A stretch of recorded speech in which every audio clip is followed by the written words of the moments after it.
নমস্কাৰ, মই ৰঞ্জন চৌধুৰী। অখিল গগৈ দিল্লীত হাৰি গ'ল, জানেনে? ৰ'ব, এই মূল কথালৈ যোৱাৰ আগত হাৰিছে, কেনেকৈ হাৰিলে মই এইটো বিশ্লেষণ কৰিম বাৰু। কিন্তু আমাৰ ইউটিউব চেনেল আপোনালোকে ছাবস্ক্ৰাইব কৰিবলৈ নাপাহৰিব, নিশ্চিতভাৱে ছাবস্ক্ৰাইব কৰিব আৰু আনকো ছাবস্ক্ৰাইব কৰিবলৈ ক'ব। দিল্লীত মই যোনটো প্ৰথমতে এইটো আচলতে পৰমাত্মাই কৰালে নেকি, মোৰ পৰা অখিল গগৈ নামটো ওলাই গ'ল যে। অৱশ্যে পৰমাত্মাই ইমান ভুল নকৰে, ঠিকেই কৈছে বাৰু। অখিল গগৈ হাৰিছে মানে তাততো কেজৰিৱাল ইতিমধ্যে হাৰিছে, গম পায় আপোনাৰ। আৰু মই বহুত এতিয়া নহয় দেই, আজি 2025 মই ইউটিউবত এই কথাবিলাক কৈ আছোঁ। আৰু মই ইয়াৰ আগতো ক্লেইম কৰিছোঁ আৰু একদম ডাঠি ক'ব পাৰোঁ, এই ধৰণে কোনো নকয়। অখিল গগৈ আৰু অৰবিন্দ কেজৰিৱাল এই দুইজন হ'লগে বাই প্ৰডাক্ট অফ বিজেপি। মই 2012 পৰা কৈ আছোঁ। আপোনালোকে চাব যে কংগ্ৰেছক যদি কোনোবাই ক্ষতি কৰিছে অসমত, তেতিয়াহ'লে কিন্তু অখিল গগৈ চবতকৈ বেছি ক্ষতি কৰিছে। আৰু কংগ্ৰেছী যিকেইটা ধান্দাবাজ কংগ্ৰেছী আছিল, সেইকেইটাতো বিজেপিত গ'লেই বাৰু। বাট ষ্টিল ইণ্ডিয়া এলায়েন্সত থাকি ক্ষতি কৰা মানুহজন কিন্তু অসমত অখিল গগৈ। আৰু দিল্লীত হ'লগৈ কেজৰিৱাল। কেজৰিৱালক অলপ আণ্ডাৰ এষ্টিমেট কৰিছিলে কংগ্ৰেছে, কিন্তু কিছু মেচিয়ৰিটি দেখুৱাই আছে। তেওঁ মেচিয়ৰ্ড এনাফ, কিন্তু তেওঁ কিছু সময়ত মানে অলপ কিছু খেলি মেলি কৰি দিয়ে। তেওঁৰ কথাবিলাক ষ্টেট লেভেলৰ লিডাৰবিলাক ৰাহুলৰ কথাবিলাক নুশুনে বা ইমপ্লিমেণ্টেশ্যন নহয়, সেইটো কাৰণে প্ৰব্লেম হৈ যায়। কিন্তু ৰাহুলে গান্ধীয়ে যিবিলাক কথা বতৰা পাতি আছে, এইটো যদি ভাৰতবৰ্ষৰ প্ৰতিটা ষ্টেটৰ কংগ্ৰেছৰ ষ্টেট লিডাৰশ্বিপ মানে, তাক যদি ফ'ল' আপ কৰে, দে উইল গেট ৰেজাল্ট। মই আজি কৈ আছোঁ, আপোনালোকে খালি চাই থাকক দেই। কেজৰিৱালৰ বেকগ্ৰাউণ্ডটো চাওক। আল্টিমেটলি কাক ডেমেজ কৰিলে? কংগ্ৰেছকে ডেমেজ কৰিলে। অখিল গগৈ কংগ্ৰেছকে ডেমেজ কৰিলে। আৰু এই 2024 ৰেজাল্ট দিয়াৰ আগৰ মুহূৰ্তৰ পৰা, যেনেকৈ যোৰহাট আমাৰ হাতৰ পৰা ওলাই গ'ল, অখিলে কৈছিলে, মনত আছেনে? তাৰমানে তেওঁতো ছাবৰ্টেজ কৰি আছিলে, কনষ্টেণ্টলি ছাবৰ্টেজ কৰি আছিলে। তো যি নহওক, এইটো লাকি আৰু তেওঁক মানে কিছু মানুহ আছে, তেওঁৰ শুভাকাংক্ষী মানুহ আছে, তেওঁক টাইম টু টাইম গৌৰৱ গগৈক পৰামৰ্শ দিছে, সেইমতে তেওঁ ওলাই গৈছে। আৰু স্বাভাৱিকমতে যোৰহাট সমষ্টিৰ এটা আছে, মানুহবিলাক শিক্ষা দীক্ষা বেছি বা বেলেগ এটা এৱাৰনেছটো আছে, সেইটো কাৰণে হ'ল বাৰু। তো এতিয়া কেজৰিৱাল হৰাটো খুব জৰুৰী আছিলে। তাৰমানে মন কৰিব, তেওঁ যেতিয়া জেললৈ গ'ল, সেইটো ভাল হোৱা নাই যদিও আমি মাদাৰ অফ ডেমক্ৰেচি বুলি কৈ আছোঁ, আমাৰ মোদী ডাঙৰীয়ে কৈ আছে, মইতো আৰু নকওঁ। মাদাৰ অফ ডেমক্ৰেচি দেখা গৈছে দেশ স্বাধীন হোৱাৰ পিছত,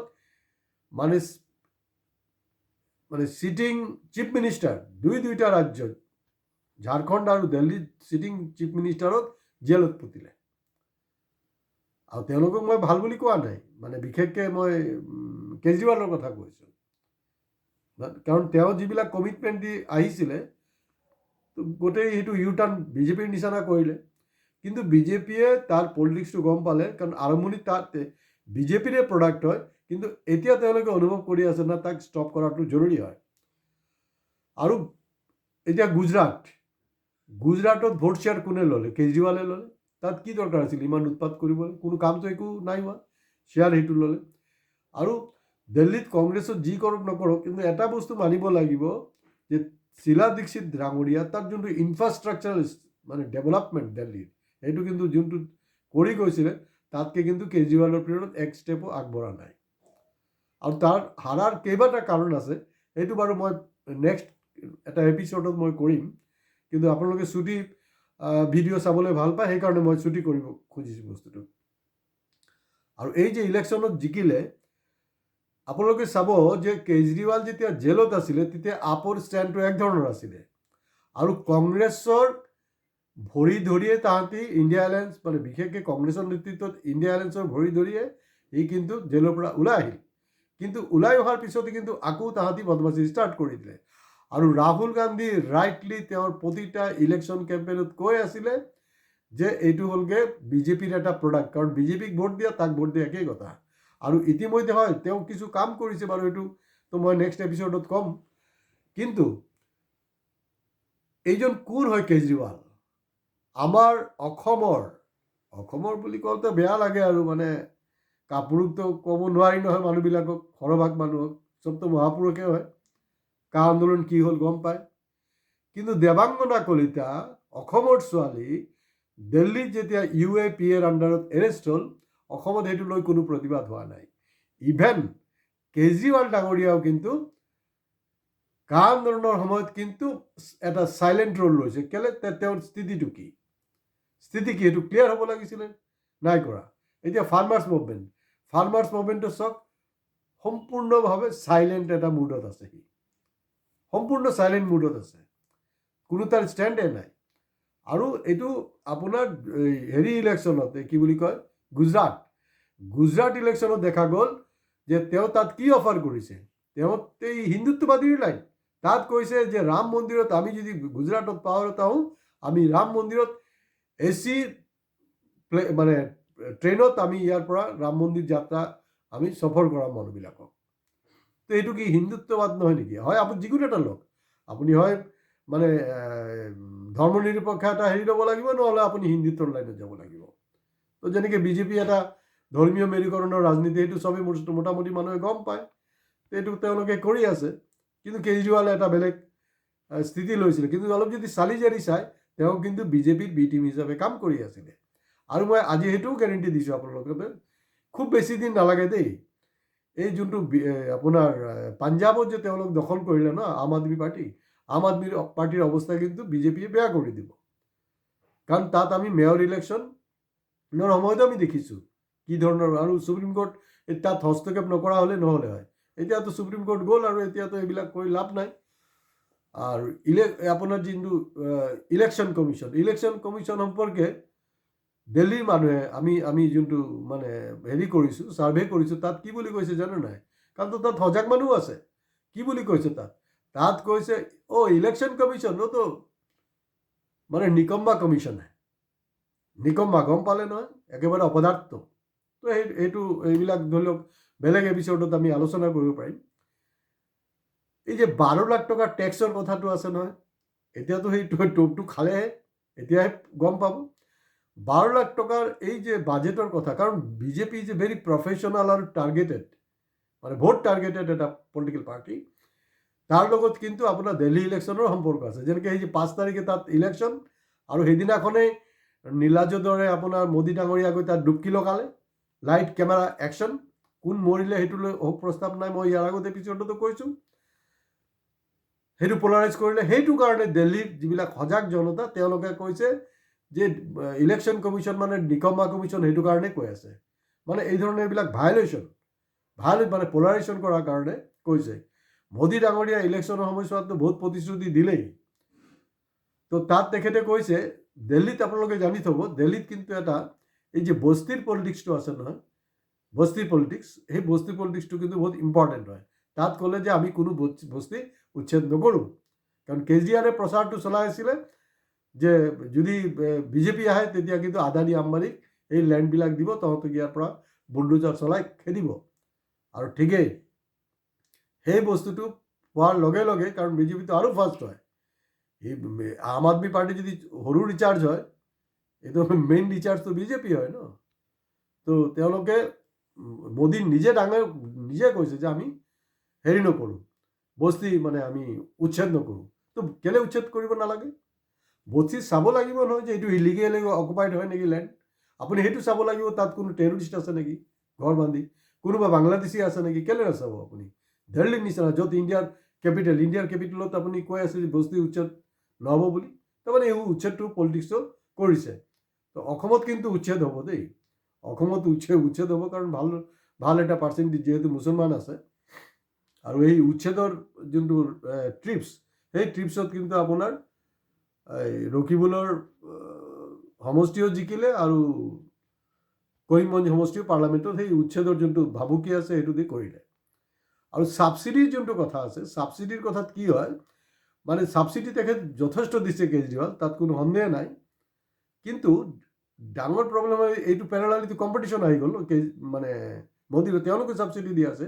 আৰু মানুহবিলাক ইমান টেঙৰ হয়, তেওঁলোকে দেখি আছে যে নাই আপোনাৰ যদি কেজৰিৱাল জিকে তেতিয়াতো ইমানটো আমি পামেই, আৰু যদি হাৰি যায় তেতিয়াহ'লে তাৰো 10 টকা বেছিহে পাম। তো পাব্লিকৰ শ্বেয়াৰ না, তো সেইটো তেওঁলোকৰ মতে কৰি আছে। আৰু কেজৰিৱালৰ ষ্ট্ৰেটেজিকেল আৰু এটা নহয় কেইবাটা মিষ্টেক, সেইটো কাৰণেতো মই ক'লোৱে যে মই ছেপাৰেট এপিছ'ড কৰিম বাৰু। এতিয়া তাত CM কোন হ'ব, সেইটো লৈ এটা পলিটিক্স হৈ আছে। আমি জনামতে তেওঁলোক কিন্তু কোনো ধৰণৰ CM কেণ্ডিডেট ডিক্লেয়াৰ কৰা নাছিলে, ডিক্লেয়াৰ কৰা নাই। আৰু তাতকৈ ডাঙৰ কথাটো হ'ল, তাত প্ৰথমতে তেওঁলোকৰ এটা প্ৰজেকশ্যন আছিলে স্মৃতি ইৰাণীক দিব। হয়তো এতিয়া শেষলৈকে দিবও পাৰে, নিদিব পাৰে, আমি নাজানো, খাটাং কৰিব নোৱাৰোঁ। আমিতো আৰু মানে বিজেপিৰ হাইকমাণ্ড নহয়, যোনটো ভিতৰুৱা খবৰ, এইটো এটা মোটামুটি হিচাপ আছিলে তেওঁলোকৰ। কিন্তু এতিয়া দেখা গৈছে আৰু এটা কেমিষ্ট্ৰি আহিছে যে কেজৰিৱালক যোনটো লিডাৰে হৰালে তেখেতক CM পাতিব। কিন্তু আৰু লেটেষ্ট পজিশ্যনটো হ'ল, আৰু আমিও ভাবি আছোঁ, আৰু যদি বিজেপি পলিটিক্স কৰিবলৈ হয় তেওঁলোকেও চাগে সেইটোকে কৰিব। মই যোনটো ভাবি আছোঁ এয়া হ'লগৈ মনোজ তিৱাৰীৰ নাম শুনিছে। তেওঁ ভোজপুৰী ফিল্মৰ একজন ছুপাৰষ্টাৰ হয়, ভাল ছিংগাৰো হয়, দিল্লীৰ MPৰো হয়। কাৰণ বিহাৰ ইলেকশ্যন আহি আছে, নীতিশকতো এইবাৰ লাভ মাৰিব, একদম চিধা কথা। আৰু সেইটো অলৰেডি নীতিশে গমো পায়, কিন্তু উপায় নাই।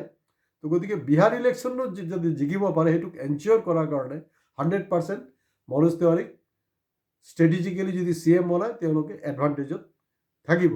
আৰু এই যে মিডিল ক্লাছ দেখা গৈছে এই মুহূৰ্তত আমাৰ হাতত আহি পোৱা যিবিলাক এনালাইচিছ, সেইমতে দেখা গৈছে তাত দিল্লীত যিবিলাক এই মিডিল ক্লাছ এৰিয়া আছে নহয়, তাত কিন্তু বিজেপি ফলাফল ভাল কৰিছে।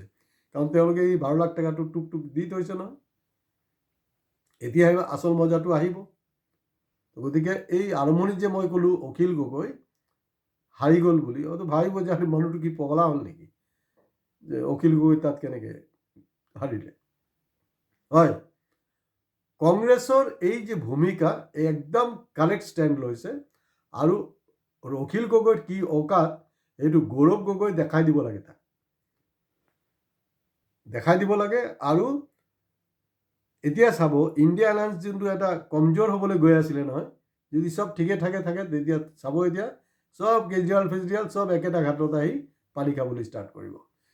মমতা বেনাৰ্জী কি অকাত আছে, অখিলেশ যাদৱ কি অকাত আছে, তেওঁলোকে নিজৰ ষ্টেটত থাকিব পাৰে, তেওঁলোকে পাৱাৰফুল লিডাৰ। তেওঁলোকে কৈছে কি না আমি কেজৰিৱালৰ লগত আছোঁ। আৰে ভাই, তহঁতি আগত স্পষ্ট কৰ যে তহঁতি কি ইণ্ডিয়া এলায়েন্সত আছ না কেজৰিৱালৰ মানে হেৰিৰ লগত আছ।